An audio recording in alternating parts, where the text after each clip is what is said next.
আজ জ্যৈষ্ঠ মাসের 17 তারিখ রবিবার। বেণীমাধব শীলের ফুল পঞ্জিকা অনুযায়ী আজকের রাশিফল। মেষ, বিরচিত কাজে মনোযোগ দাও, ঝামেলা এড়িয়ে চলা ভালো। বৃষ, সুনাম অর্জনের সম্ভাবনা, সম্মান বাড়বে। মিথুন, অপমান পেতে পারো, ধৈর্য ধরে কাজ করো। কর্কট, সমস্যার সমাধান হবে, মনোবল বাড়বে।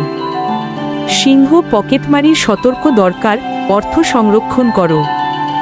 কন্যা, সংঘর্ষে আহত হওয়ার সম্ভাবনা, সাবধানে থাকো। তুলা, গোপনীয়তা ফাঁসের আশঙ্কা, গোপনীয়তা রক্ষা করো। বৃশ্চিক, ক্রীড়ায় সাফল্য অর্জন হবে, উচ্ছ্বসিত হও। ধনু, দ্বিমুখী আয় হবে, ভালো আয় হবে। মকর, কোমরে ব্যথা অনুভব করতে পারো, বিশ্রাম জরুরি। কুম্ভ, দান ধ্যানে মনোযোগ বাড়বে, আত্মতৃপ্তি পাবে। মীন, উদাসীনতা বাড়তে পারে, মনোযোগ দাও। প্রতিদিন এমন রাশিফল পেতে চ্যানেলটি সাবস্ক্রাইব করে পাশে থাকুন।